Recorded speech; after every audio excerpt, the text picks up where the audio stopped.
Hi, my name is Alexander Holiday, and, well, before I kickstart my series, I just have something to say. Yeah, if you have heard the news, we've lost Samuel E. Wright. If you don't know who Samuel E. Wright is, he's the guy that voiced Sebastian in the original Little Mermaid by Disney. So his death, I believe, was somewhere around this week. So I'm like overwhelmed. I'm just overwhelmed by this. Just super overwhelmed. About a couple of celebrities that have died this year. DMX. A few other people. So what I can basically say is that Samuel Wright will always be the one person I'll always remember him from Little Mermaid, and that is that lovable Jamaican crab, Sebastian. Rest in peace, Samuel E. Wright.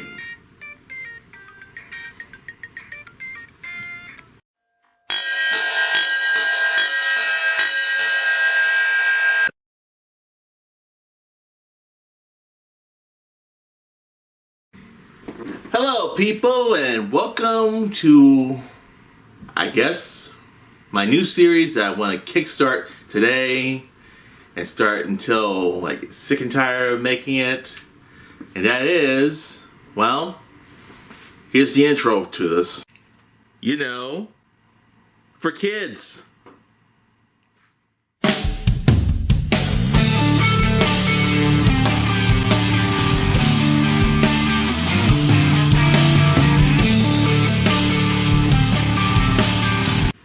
So, I wanted to start the series off and let you know what the game plan is with the series. So, this is a series where I talk about something that was meant to be for kids, but it went pretty too far. I mean, pretty frickin' too far. I mean, so far that it might as well be for adults. It might as well be for an older audience or something like that. So, who knows? Maybe this might be my only way of reviewing Son of the Mask.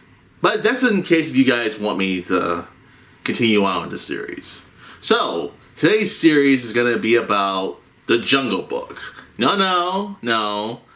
Not the actual Chuck Jones cartoon, not the actual Disney movie, or Disney movies in general.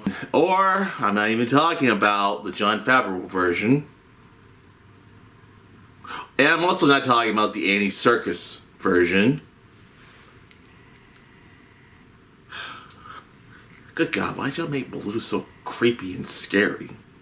I'm talking about Disney's first attempt on making a live-action Disney movie.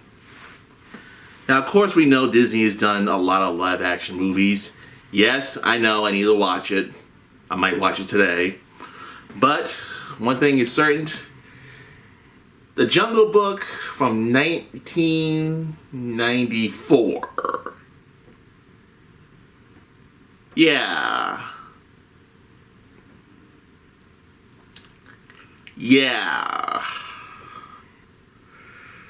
How do I even say this? The Jungle Book 1994, I did watch it in theaters. Part of it did kind of remind me of, the Jungle Book, video game for the Sega system, basically. But the movie, okay, to be honest, at first I actually kind of liked the movie because, it has pretty good actors in it. But good God, movie, you go way too far being PG. Now, of course, I'm talking about film back in 1994. If you weren't around during that time, or maybe you were born, aftermath during that time, you would know that most PG movies always try to be not your typical PG movies. I mean that in a good fashion. I mean, they go from kind of being kid-friendly to really needing parental. You know what that means. But I can't say this film is good, except one thing. The actor who plays Mowgli is not really Indian. Yeah, he's not Indian.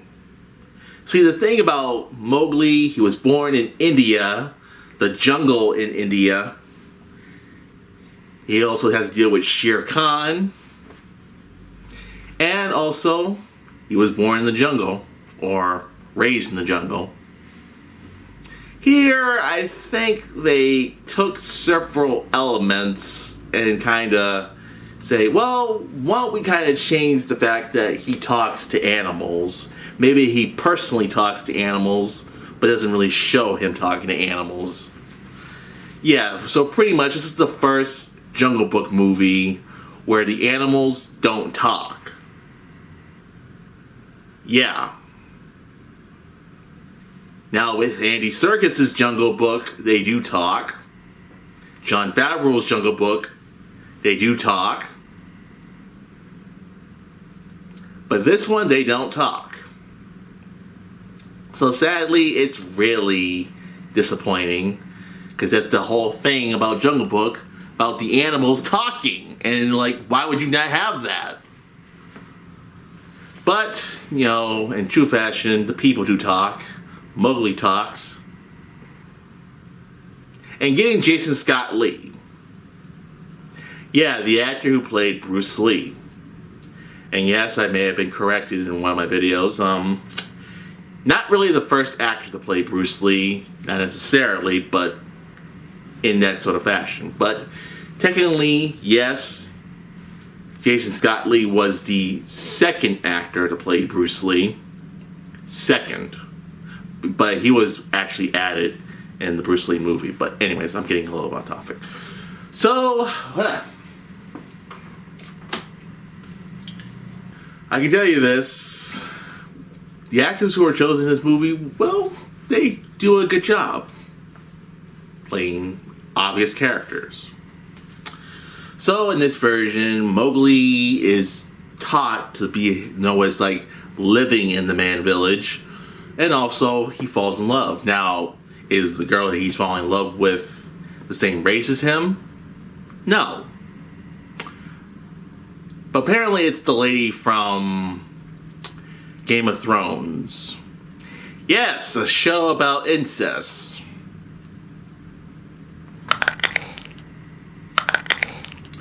So pretty much, is this a good movie? Well, taking several elements and making it more realistic, yeah. But I guess it's this sort of like the Glenn Close, version of 101 Dalmatian. Where the animals don't really talk. Oh, sorry, let me rephrase that. The dogs don't really talk, but that's something a little different for once. But anyways, what's now? Why is this on the episode of for kids? Well, I haven't gotten to the deep end of this movie. Well, I mean, this goes beyond a kids' film. It goes really fucking beyond a kid's film. I'm not kidding.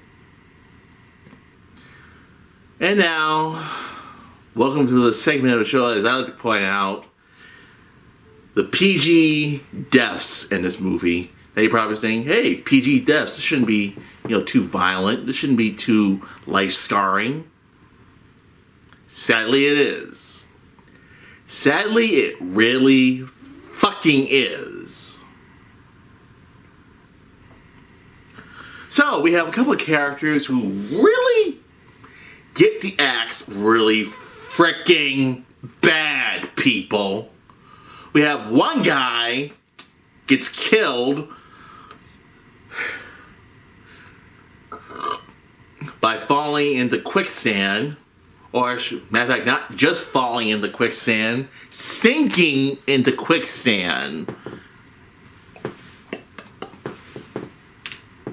Yeah, I don't think that didn't scar a couple of kids when they were watching this movie. And oh, we have another guy who, well, he gets thrown off a cliff and falls head first, off of a cliff, falling, head first, down the motherfucking ground. Yeah.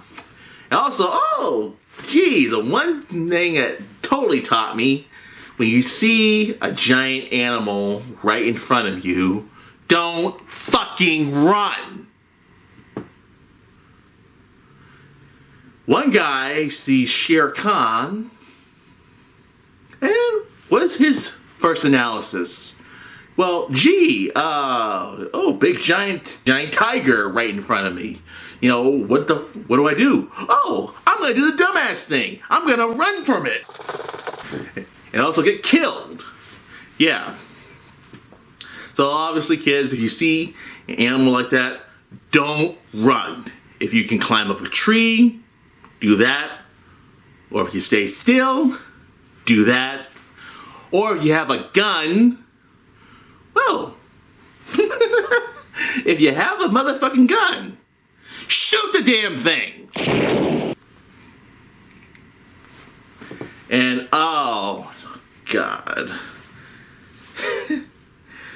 Oh, the one death that fucked me up when I was a kid. I've seen a lot of things that fucked me up when I was a kid or an adult, but oh, no. I saw this when I was 6 years old. This death, it still stands out as the most fucked up thing that can happen to anybody.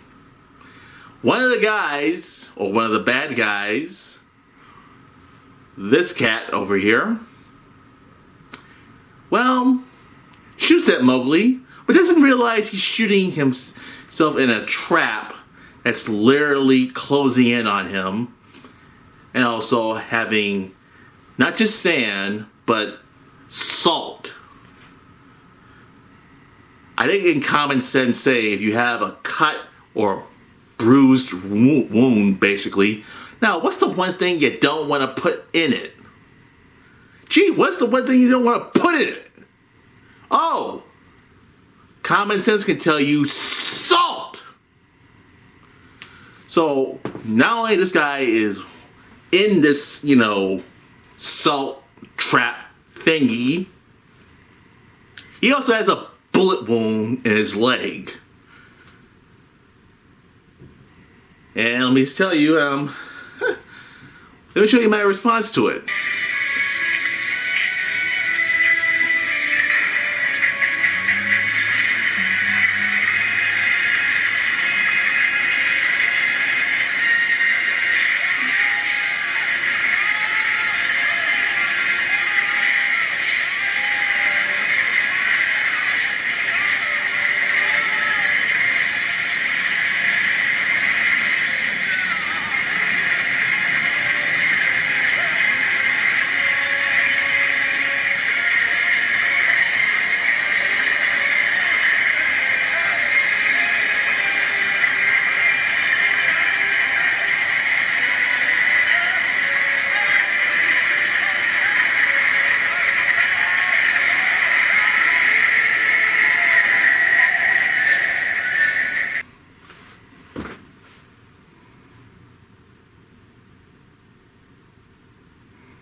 Anyways, yeah, seriously didn't fuck me up when I was a kid.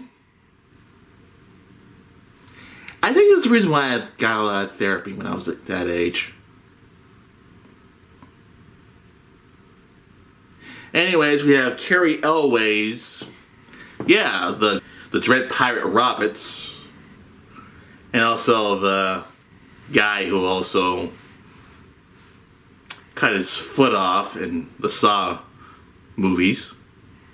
But anyways, we have the epic final battle, and it's, well, not choreographed in a good way. It's kind of choreographed in a kind of crappy way. Yeah. But heck, I guess they didn't have the best fight choreographer they could have hired. And obviously, Carrie Elways gets killed by Ka. Well, I mean, when it gets violent, it gets super fucking violent. I should say the director for this movie is none other than Stephen Sommers. Yes, the guy who made the Mummy movies. Yeah, we need him to make a adventure, drama, family film by Disney. Yeah, smart idea, Disney. You motherfucking dumbasses. Well, what else can I really say? Oh, and Mowgli and Shere Khan meet for the first time. And what do they have? A staring down contest. Does Mowgli defeat Shere Khan? Well, not in the way how you expect. So, in the end, Mowgli just says, Shere Khan just now sees me as just another creature of the jungle.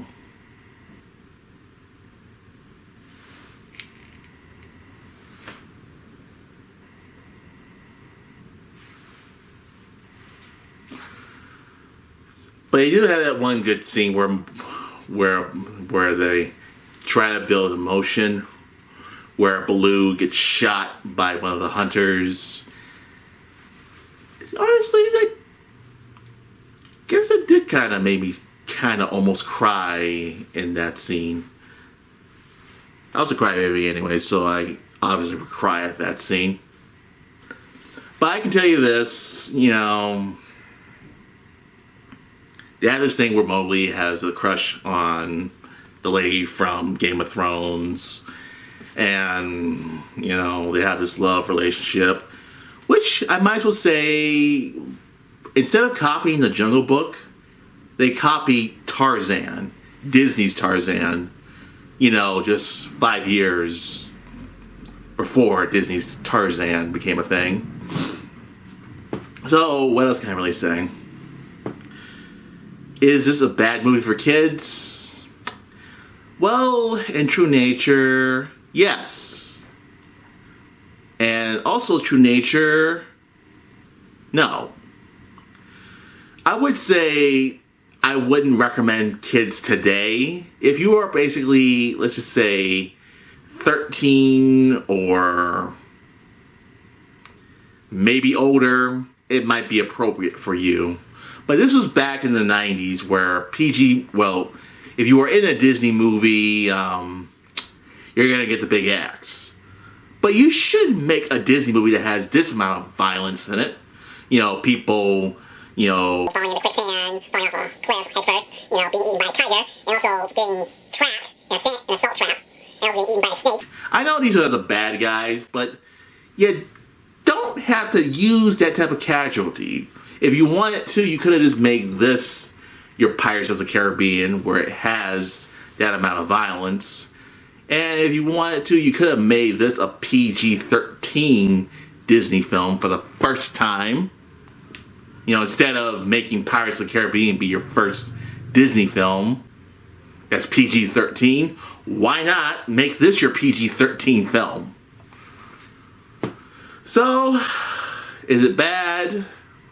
Depending who you're asking.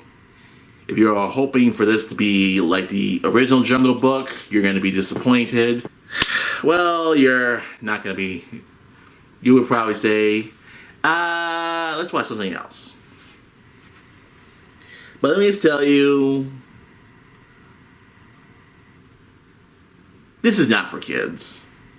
I mean kids who are basically 6 or 7 years old. Or I could probably say, I'll probably recommend this for teenagers. They'll probably get used to the violence and all that stuff. But I will say, don't show this to your kids today. Maybe if they're teenagers, maybe. So, if you guys like the series, or if there's any you want to recommend me to do, please leave them down in the comments down below. Then, I'll probably do that episode. But if everybody wants me to review Son of the Mask, bring it on. With that being said, Vertical Spy, outro.